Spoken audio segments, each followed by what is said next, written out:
사진검의 저주 피와 혼이 깃든 칼의 비극. 여러분은 혹시 손에 쥐는 순간 피를 부른다는 물건의 이야기를 들어본 적 있으십니까? 아무리 아름답고 빛나더라도 그것을 가진 자는 끝내 비극을 맞는다는 전설 말입니다. 옛날 호남 땅 깊은 골짜기에 묻혀있던 한 자루의 칼이 있었습니다. 사람들은 그것을 사진검이라 불렀습니다. 사진검에는 4가지 기운이 깃들어 있었다고 전해집니다. 붉은 피의 기운, 푸른 바람의 기운, 검은 어둠의 기운, 그리고 흰 홀령의 기운. 칼날은 푸른 빛을 뿜어내며 아름답게 빛났지만 그 빛을 탐낸 자들은 하나같이 살아남지 못했습니다. 사람들은 입을 모아 경고했습니다. 사진검을 쥐면 목숨을 내놓아야 한다. 그 칼은 주인을 가리지 않는다. 오늘 이야기 사진검의 저주는 지금부터 시작합니다. 탐욕이 어떻게 비극을 부르는지, 무덤 속에 묻힌 기운이 어떻게 사람을 삼키는지, 이제 오래된 전설의 장막을 함께 들춰보시지요. 옛날 남도 깊은 산자락에 자리한 작은 마을이 있었습니다. 그 마을 어귀에는 오래전 전쟁터에서 묻혀온 보물이 있다는 소문이 떠돌곤 했습니다. 사람들은 그것을 함부로 입 밖에 내지 않았습니다. 왜냐하면 보물의 정체가 바로 사진검이라는 이름의 칼이었기 때문입니다. 사진검은 평범한 칼이 아니었습니다. 전쟁터에서 수많은 피를 머금은 채 사라진 칼, 마지막 주인의 원혼이 그대로 칼날에 스며들었다고 전해졌습니다. 그 칼을 본 자는 누구든 눈길을 떼지 못했고 손에 쥔 자는 반드시 기이한 일을 겪었다고 했습니다. 어느 날 마을로 떠돌이 장정 하나가 찾아왔습니다. 그는 스스로를 보물 사냥꾼이라고 소개하며 사람들에게 묻기 시작했습니다.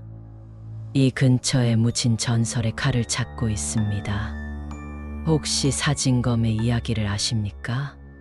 사람들은 고개를 저으며 입을 닫았습니다. 그러나 술에 취한 노인은 나지막이 속삭였습니다. 그 칼을 찾는다면 내 목숨을 걸어야 할 게야. 사진검은 주인을 가리지 않는다. 그 누구도 살아남지 못했다. 장정은 두려워하지 않았습니다. 오히려 그 말에 흥분한 듯 웃었습니다. 목숨을 걸고라도 가질 만한 가치가 있겠지요. 전설이 남긴 칼이라면. 며칠 뒤 그는 산으로 들어갔습니다. 안개가 자욱한 계곡을 헤매던 끝에 무너진 바위 더미 속에서 빛나는 푸른 칼날을 발견했습니다.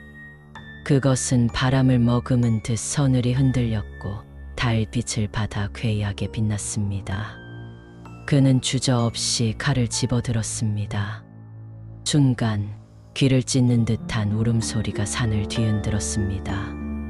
붉은 피의 기운이 칼날에서 솟구쳐 오르더니 그의 손목을 감싸며 깊이 파고들었습니다. 장정은 고통의 비명을 질렀습니다. 그러나 손은 칼을 놓지 못했습니다. 그날 밤 마을 사람들은 청산에서 들려오는 기이한 소리를 들었습니다. 울음인지 웃음인지 모를 괴이한 소리. 그리고 어둠을 가르며 번뜩이는 푸른 불빛이 산 위에서 번쩍이는 것을 보았습니다. 다음 날 아침 장정은 마을로 돌아오지 않았습니다. 다만 산길 초입에 그의 집만 덩그러니 놓여 있었고 그 안에는 낯선 붉은 핏자국이 묻어 있었습니다. 사람들은 서로 눈치를 보며 속삭였습니다. 그 역시 사진검에 삼켜진 것이구나. 그러나 그것은 끝이 아니었습니다. 며칠 후 마을의 젊은 사냥꾼이 그 칼을 몰래 훔쳐 손에 넣었습니다. 그는 장정의 실종을 두려움보다 기회라 여겼습니다. 하지만 그가 칼을 쥔 순간 검은 그림자가 그의 뒤를 따라 붙었습니다. 밤마다 사냥꾼의 집에서는 쇳소리 같은 울림과 함께 칼날이 벽을 긁는 소리가 들려왔습니다. 그는 점점 말라갔고 눈빛은 점점 광기로 물들었습니다. 사람들은 그를 피해 다니며 속삭였습니다. 사진검이 또다시 피를 찾고 있구나. 사냥꾼이 사진검을 손에 넣은 지 사흘째 되던 날, 마을 사람들은 이상한 광경을 목격했습니다. 새벽녘 안개 속에서 사냥꾼이 칼을 들고 산길을 오르내리고 있었던 겁니다. 그의 눈빛은 사람을 보는 것이 아니라 어딘가 보이지 않는 존재와 대치하는 것처럼 흔들렸습니다. 아이들이 다가오자 그는 칼을 번쩍 들어 올리며 소리쳤습니다. 가까이 오지 마라. 칼이 원한다. 피를 원한다. 사람들은 두려움에 뒷걸음질 쳤습니다. 평소 온순하던 사냥꾼이 아니었습니다. 마치 다른 영혼이 그의 몸을 빌려 지배하는 듯했습니다.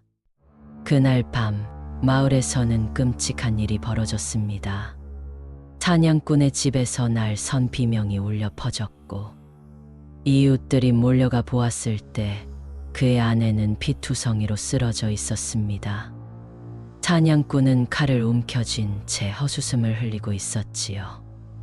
눈빛은 이미 사람의 것이 아니었습니다. 칼이 원한 거다. 내가 원한 게 아니야.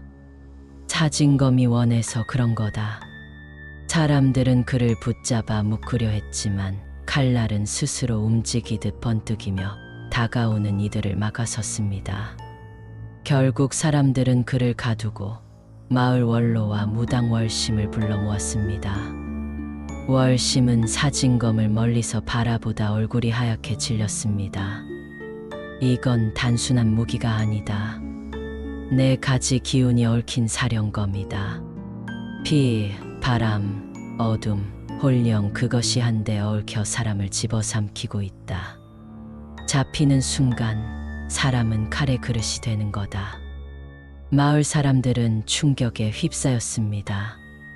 누군가는 칼을 없애야 한다고 외쳤고 누군가는 그것을 간직해야 한다고 주장했습니다. 왜냐하면 사진검이 가진 힘은 동시에 두려움이자 욕망이었기 때문입니다. 사냥꾼은 계속해서 쇠약해져 갔습니다. 그러나 그가 죽어가더라도 칼은 놓이지 않았습니다. 손목은 썩어 들어가고 있었지만 손가락은 칼자루를 더 강하게 움켜쥐었습니다. 그 모습에 사람들은 등골이 서늘해졌습니다. 그 무렵 이웃 마을에서 낯선 관리가 찾아왔습니다. 그는 사진검의 전설을 오래전부터 추적해 온 자였습니다. 관리의 눈빛은 욕망으로 번들거렸습니다. 그 칼을 나라에 바치시오. 왕실의 보물이 되어야 할 물건이요. 그러나 마을 사람들은 분노했습니다. 왕실이든 누구든 그 칼을 손에 쥐면 죽음을 맞을 뿐이다. 관리와 마을 사람들 사이에 긴장이 고조되었습니다. 결국 관리 일행은 칼을 빼앗으려 시도했고 그 과정에서 억울한 희생자가 나왔습니다. 어린 소년 하나가 우연히 칼에 손을 스쳤는데 그 자리에서 피가 솟구치며 소년은 쓰러졌습니다. 그의 눈동자는 허공을 헤매다 인해 감겼습니다. 그 순간 사진검은 마치 기뻐하듯 붉은빛을 강하게 뿜어냈습니다. 사람들은 비명을 지르며 뒷걸음질 쳤습니다. 월심은 떨리는 목소리로 외쳤습니다. 칼이 배를 채운다. 피를 마실수록 힘을 키운다. 이대로 두면 마을은 멸망할 것이다. 하지만 욕망은 공포보다 강했습니다. 관리와 몇몇 마을 사람들은 그럼에도 칼을 차지하려 다투었습니다. 누군가는 권력을 위해, 누군가는 복수를 위해, 누군가는 단순한 탐욕 때문에 칼을 쥐려 했습니다. 그들이 칼을 차지하려 할 때마다 칼은 날카로운 울림을 내며 손을 베어냈습니다. 그러나 피를 흘린 자일수록 칼에 더욱 매달렸습니다. 사람들은 두 갈래로 갈라졌습니다. 칼을 없애야 한다는 자들과 칼을 차지해야 한다는 자들. 마을은 분열되었고 서로의 목소리는 원한처럼 날카롭게 맞부딪혔습니다. 어둠이 내린 청사는 마치 살아 움직이는 듯 했습니다. 달빛 아래 사진검은 불길하게 빛났고 바람은 사람들의 귓가에 속삭이는 듯 했습니다. 나를 쥐어라, 나를 가지면 모든 것을 얻으리라. 그 속삭임에 홀린 이들은 하나둘 칼을 향해 다가갔습니다. 그러나 동시에 울음 같은 소리와 비명 같은 소리가 마을 전체를 뒤덮었습니다. 사람들은 알았습니다. 사진검은 단순히 피를 빨아들이는 흉기가 아니라 욕망을 먹고 자라는 괴물이란 사실을. 하지만 이미 늦었습니다. 칼은 점점 더 강하게 빛을 발했고 그 기운은 마을의 운명을 송두리째 삼킬 듯 거세졌습니다. 밤은 깊어가고 달빛은 더욱 휘황하게 마을을 비추었습니다. 그러나 그 밝음은 위로가 아니라 경고였습니다. 사진검은 점점 더 강한 울림을 내며 마치 스스로 살아 움직이는 듯 흔들렸습니다. 가둬두었던 사냥꾼은 결국 쇠사슬을 끊고 뛰쳐나왔습니다. 그의 몸은 이미 사람이 아니었습니다. 눈빛은 붉게 물들었고 손에는 여전히 사진검이 들려 있었습니다. 그는 웃는 듯 울부짖으며 사람들에게 달려들었습니다. 칼이 원한다. 피를 더 내라. 사람들은 사방으로 도망쳤습니다. 그러나 사냥꾼의 발걸음은 무겁지 않았습니다. 바람이 그를 감싸듯 그의 움직임은 빠르고 날카로웠습니다. 월심은 떨리는 손으로 북을 두드리며 외쳤습니다. 네 가지 기운이 모두 깨어났다. 피, 바람, 어둠, 홀령, 이 칼은 이미 주인이 없다. 그 자체가 주인이여 원혼이다. 마을은 순식간에 아수라장이 되었습니다. 관리 일행은 칼을 빼앗으려 사냥꾼과 맞섰습니다. 그러나 그들이 칼을 잡는 순간 피가 뿜어져 나오며 그 자리에서 쓰러졌습니다. 사진검은 기이하게도 스스로 움직이며 그들의 피를 삼켜갔습니다. 그 광경을 본 마을 사람들은 울부짖었습니다. 이제 끝장이구나. 사진검이 우리 모두를 삼킬 것이다. 그때 선비 하나가 앞으로 나섰습니다. 그는 평소 말없이 글만 읽던 이였지만 이 순간만큼은 담대했습니다. 그는 무당 월심에게 물었습니다. 이 칼을 멈추게 할 방법은 없소? 월심은 잠시 망설이다 고개를 끄덕였습니다. 칼은 피로 태어나고 피로 자란다. 그러나 홀령의 주인은 어머니의 울음이니 그 울음을 되돌려주면 칼은 힘을 잃는다. 칼이 묻힌 자리, 그 무덤으로 다시 돌려놓아야 한다. 선비는 결심했습니다. 그는 사냥꾼이 휘두르는 칼날 앞을 막아섰습니다. 칼끝이 선비의 어깨를 깊게 베었지만 그는 물러서지 않았습니다. 피가 흘러내렸고 사진검은 더욱 강하게 울부짖었습니다. 그러나 동시에 칼은 선비의 손짓에 이끌리듯 흔들렸습니다. 내 자리는 여기가 아니다. 죽은 자의 무덤으로 돌아가라. 선비는 온 힘을 다해 칼을 붙잡았습니다. 순간 검은 안개가 치솟으며 사냥꾼의 몸을 감쌌습니다. 사냥꾼은 괴성을 지르며 땅에 쓰러졌습니다. 그의 손에서 칼이 떨어지자 사진검은 스스로 빛을 발하며 선비의 손으로 옮겨졌습니다. 사람들은 숨을 죽였습니다. 선비는 피투성이가 된 몸으로 청산을 향해 걸었습니다. 달빛 아래 사진검은 한 번도 본 적 없는 흰빛을 내뿜고 있었습니다. 그것은 어쩌면 마지막 저항이자 마지막 간청 같았습니다. 무덤 앞에 이르자 바람이 거세게 불었습니다. 선비는 칼을 무덤 위에 꽂으며 외쳤습니다. 이제 돌아가라. 산 자의 것이 아니라 죽은 자의 것이다. 사진검은 마지막으로 붉은 빛을 번쩍이며 땅을 갈랐습니다. 마을은 흔들렸고 사람들은 비명을 질렀습니다. 그러나 곧 칼은 땅 속으로 빨려 들어가듯 사라졌습니다. 그와 함께 검은 안개도 흩어지고 울부짖던 소리도 멎었습니다. 남은 것은 무덤 위에 쓰러져 있는 선비뿐이었습니다. 그는 깊은 상처를 입고 숨을 헐떡였지만 마지막 힘을 내어 미소를 지었습니다. 이제 끝났소. 그리고 눈을 감았습니다. 마을은 조용해졌습니다. 차진검은 다시 땅 속에 묻혔고 울림도 멈췄습니다. 그러나 사람들은 알았습니다. 이것이 끝이 아니라는 것을. 차진검은 언젠가 또다시 누군가의 욕망에 의해 발굴될 것이며 그때마다 새로운 비극을 불러올 것임을. 마을 원로는 떨리는 목소리로 말했습니다. 차진검은 사라진 것이 아니다. 잠들었을 뿐이다.